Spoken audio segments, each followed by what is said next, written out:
I want to show you how to take your mix from this to this.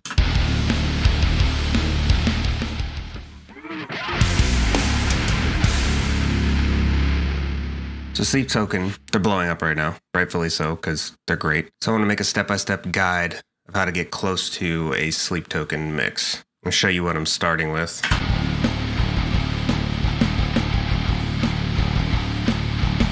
All right, so I added the virtual mix rack. So I'm going to be doing that for all the drums. I'm going to start with a kick. So the first thing I noticed, we're going to boost that high end. It's going to be right around 8K.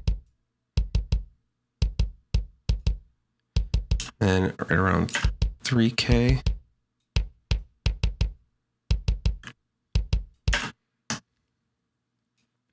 This is the big thing with metal kicks. You want to take out somewhere between like 200 to 300 hertz and like cut it out a lot.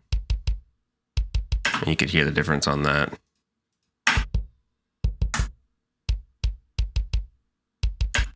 I'm doing a high pass right around 20s to cut out some of like the super muddy stuff. And then add some compression. So I'm adding a slow attack to keep the transient in there. And a relatively fast release.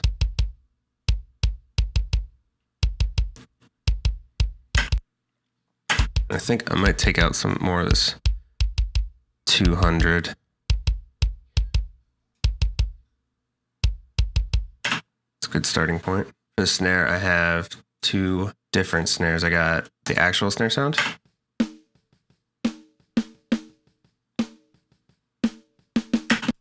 And then a sample. We'll blend those together. I'm gonna mute the sample for now. Same thing as the kick. You wanna add around 8K, boost that high end a little bit. And around 1.5. Boost that.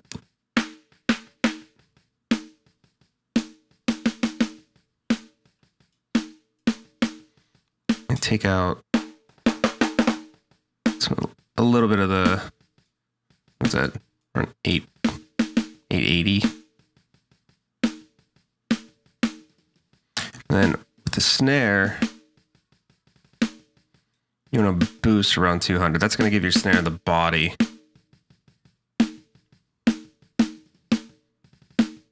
Hear the difference? That's off and on.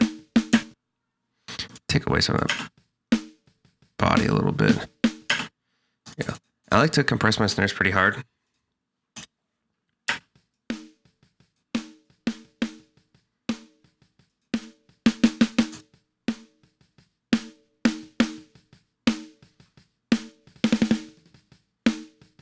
Okay, that sounds pretty good. And I'm gonna add in that sample. This is just a sample. Basically the same movements, except for I'm not going to boost the 200 like I did on the other one, on the actual snare sound. I'm using a sample to bring out the high end of the snare. Also, with this compressor, these distortion, these are just two different types of very subtle distortions that I'm adding.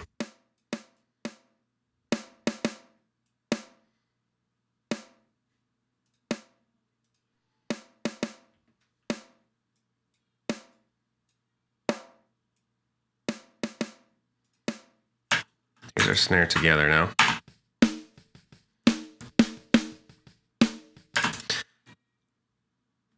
Bring in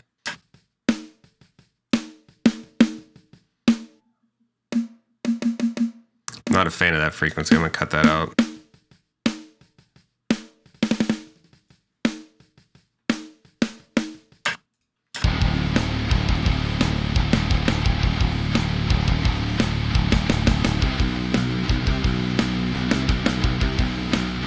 So for toms, unfortunately with the drums that I'm using, they don't have the individual toms to mix, so I have to mix them as a whole.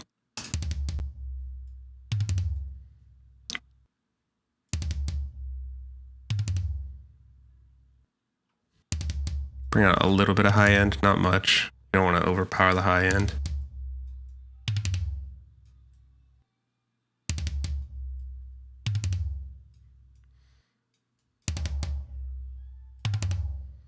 Just find some of these gross frequencies to cut out.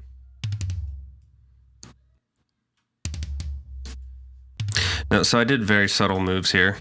The unfortunate part of working with programmed drums is they all sound relatively good to start out with. If you're doing real drums, it'd be basically the same movements. You just want to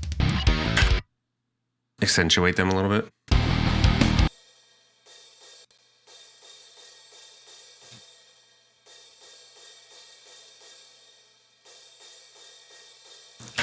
For this hi-hat, I don't think I'm going to change much of it. Maybe I'll take out some of this high end.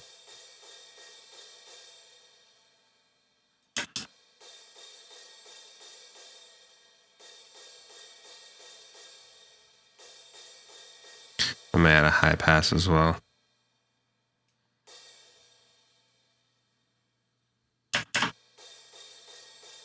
The overheads, boost the top end a little bit. This is just a full low pass. And we're gonna boost right around 3.2 as well. And right around like 950-ish, somewhere around there. We're gonna cut that out. Not fully, but you can hear. It's just some of those gross frequencies that you don't want. And also, I'm gonna cut out right around 110 as well. And also a high pass. And it's compression, 4-to-1, medium attack, medium release.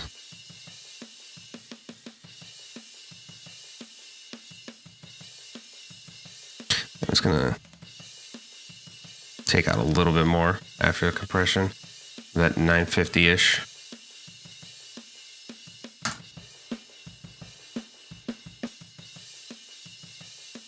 All right, for the rooms, I like to keep my rooms relatively dark. I'm actually going to take out a little bit of that high end. Boost around 3.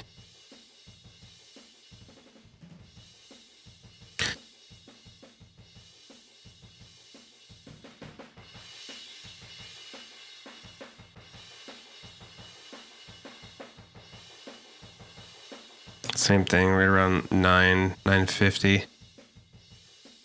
Let's cut some of those frequencies out.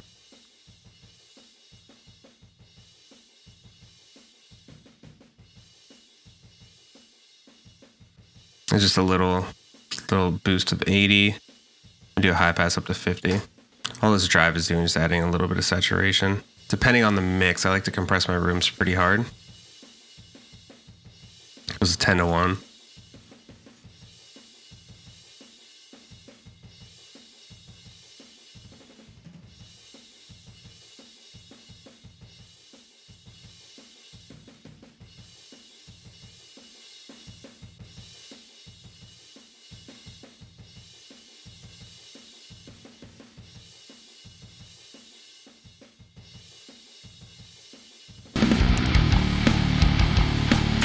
All right, let's see what we're working with so far. First thing I'm noticing, that snare needs to come down a little bit.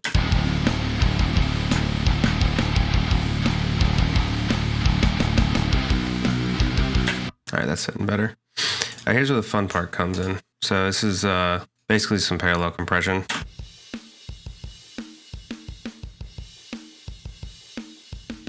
And what this is going to do, it's going to add extra punch to the drums.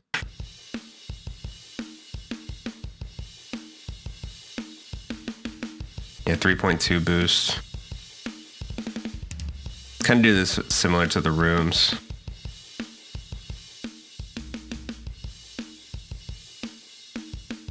And what I'm gonna do with this is I'm going to compress it harder because I really want this to like slam. Because that's its entire purpose.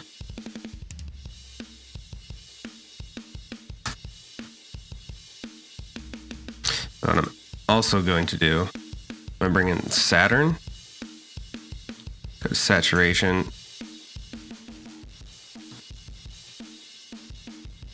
A little bit of saturation. Just kind of mix that in a little bit. Add a little bit of distortion to it. Some reverbs.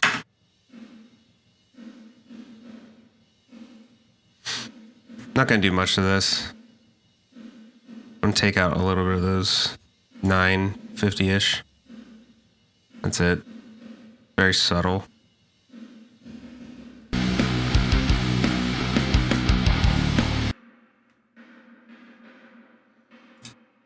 This is just a longer reverb. Same thing. Just hearing some of that. You don't want that.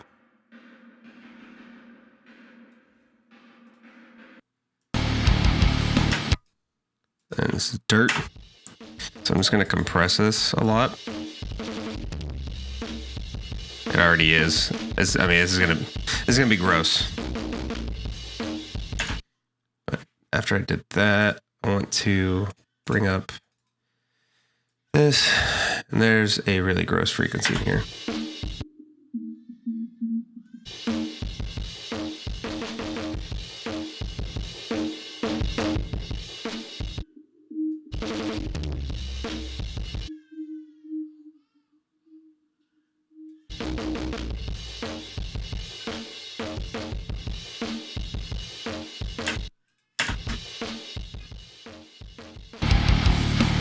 Okay, so here's the drums so far.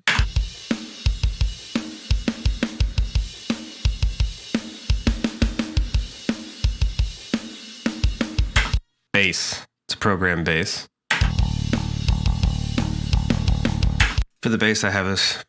I use parallax on 99% of my bass tones.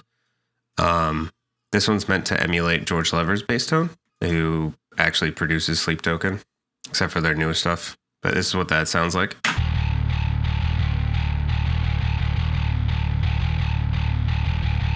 For the bass, there's a lovely program called Control Hub where they have artist presets. I really like this gutty preset.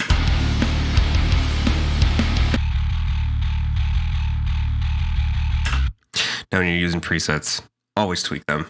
They're not made for your mixes.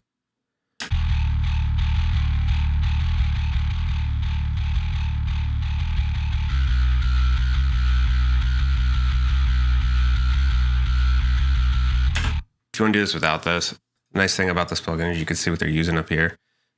Like for his color, he's using Saturn, which is what I used earlier. And just adding some tube and tape saturation, a little bit of drive. He's using a Pro MB compressor, which is Fab Filter, and 3 different EQs all into this one EQ. But here's the before, after. He's cutting out a lot of that gross mid-range frequencies for bass. I did notice that there's some frequencies in there that I was not a fan of.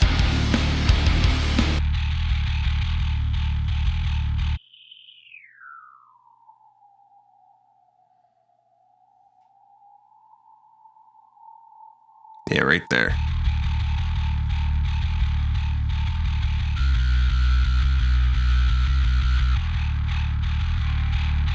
Nope, wrong way.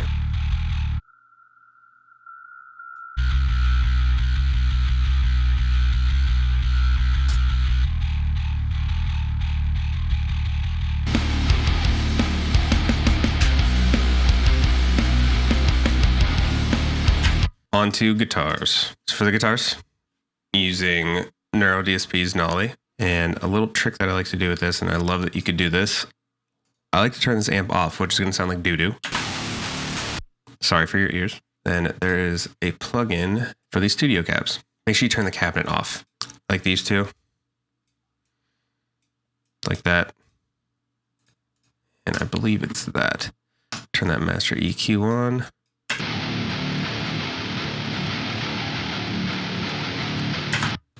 So this is without this. And with it.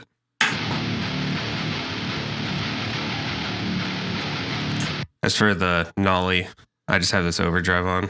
little bit of gain, a little bit of treble boost. Amp settings, cutting out some of the mids, adding some highs, resonance, presence. And then minor EQ changes here. Cut out some 250, a little bit of 500, cut out a little bit of 1, add a little bit of 4K. So very subtle. Here's the mix with all that.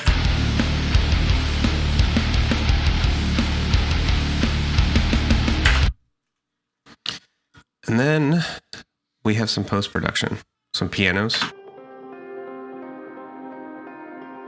For the piano, I use Straylight by Native Instruments. Then I have this.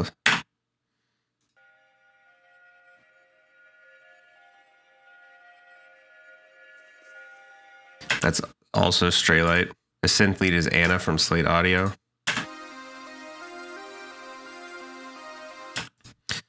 Then I have this drone here, which is Ashlight by Native Instruments.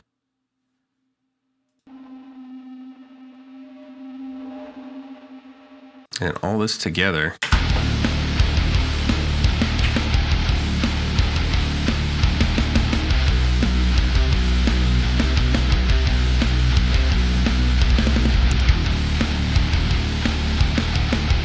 it sounds pretty good, but it can sound better. First thing I notice is this snare needs more work. So what I'm going to do is bring this control hub plugin in. We're going to go into George Lever. We're going to go to drums. And we're going to hit this snare like that, V2. Now what this is, it's what he used on the Sleep Token record, just all put into this one plugin.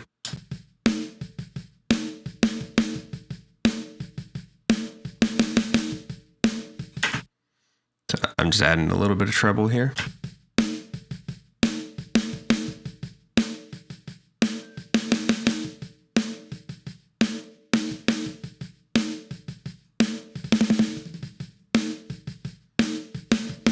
I'm just adding a very slight high pass up to 44 just to cut out like stuff you could probably not hear. I'm gonna bring it up to like 50.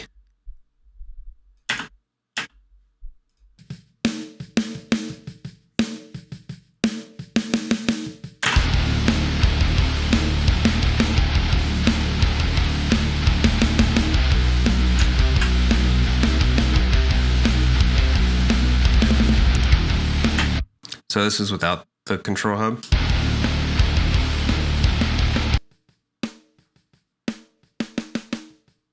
This is with it. It's adding a lot of body. Some nice compression.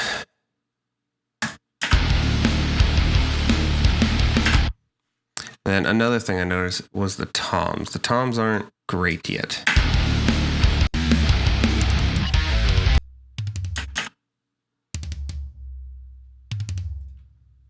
So what I'm gonna do, go back in here, add control hub, George Lever, and these toms thick is just, oh, it's the best. It's perfection.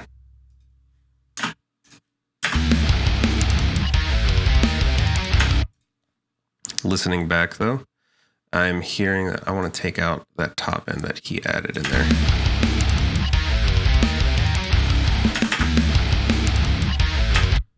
So what am I doing? I'm gonna go to this transient designer and just bring some of that attack down a little bit. And then bring up these levels. Actually go in here and take out some of that high end. Just trying to get these toms to punch through the mix a little bit more.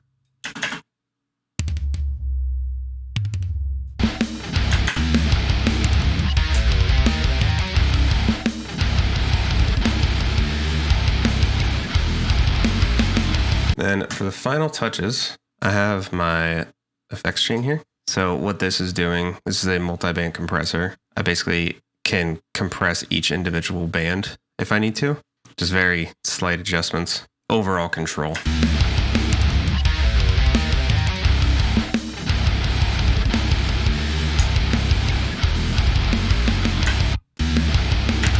And what I'm doing here, I'm just controlling these frequencies a little bit more, so it's around 90. See when it hits a certain limit, it's just ducking it very slightly. Same thing there. And then what this is on the side only. Just cutting out basically static. Then I'm going to bring this compressor in here. It's a master bus. I don't want to add too much to like a 1.5 ratio. Kind of mid on the release and attack.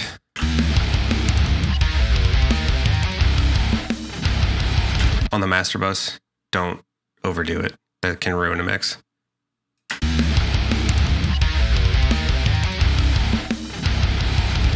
I'm just using this to control some of the peaks a little bit.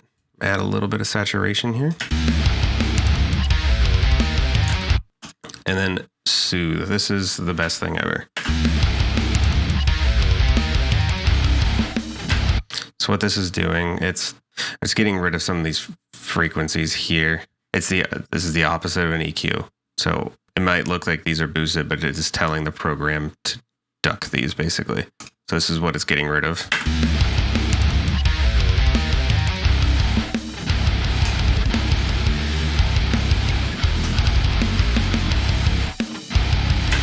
Very subtle, but it makes a difference. And this is a limiter.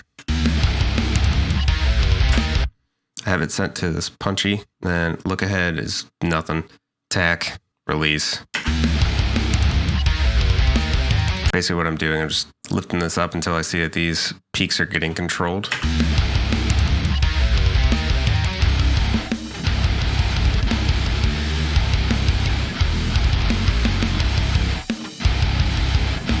And then after I do that, I like to go back and basically listen to it, see if there's any tweaks, which I heard one already. So I might go to overheads and I might go add this soothe to it. There's a preset in here for smoothing out the cymbals.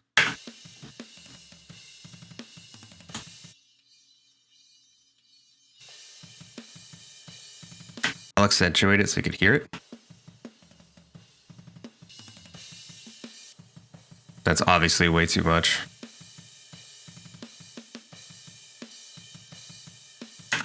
And then I'm going to just copy that over to the rooms as well.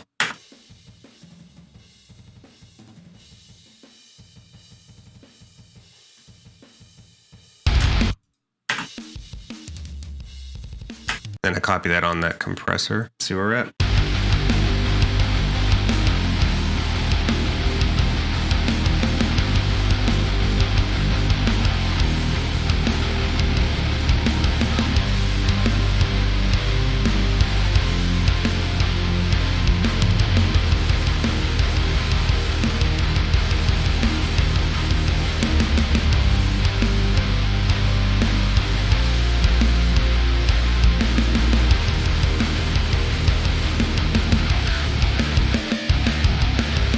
That's it. If you like the video, hit that like and subscribe button, and I'll see you guys in the next one.